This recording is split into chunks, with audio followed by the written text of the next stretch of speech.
ცხოველთა დაცვის საერთაშორისო ფონდის საქართველოს წარმომადგენლებმა დემოკრატიული ჩართულობის ცენტრში ბრიფინგი გამართეს და ქვეყანაში ცხოველთა უფლებების დაცვაზე ისაუბრეს. ცხოველთა უფლებების დამცველები განსაკუთრებით მთავრობის მიერ დათვის ლიკვიდაციაზე გაცემულ განკარგულებას აპროტესტებენ და განმარტავენ, რომ საქართველოში ცხოველთა დაცვის საერთაშორისო კანონმდებლობით უნდა სარგებლობდნენ. მათივე განმარტებით ასევე არ უნდა ხდებოდეს შინაურ ცხოველთა ცეცხლსასროლი იარაღით დახოცვა, რაც კანონმდებლობით ისჯება.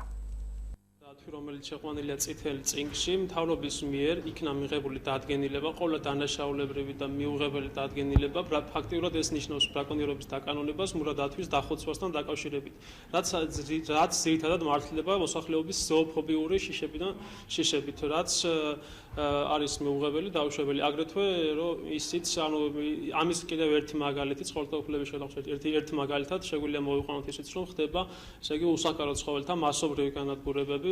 მასობრივი განადგურებები ხორციელდება როგორც კომერციული პირების, მუნიციპალიტეტების კონტრაქტორების მიერ, ასევე მუნიციპალიტეტების, ესე იგი, პირდაპირი უკანონო დანაშაულებრივი ბრძანებებით ღამის საათებში.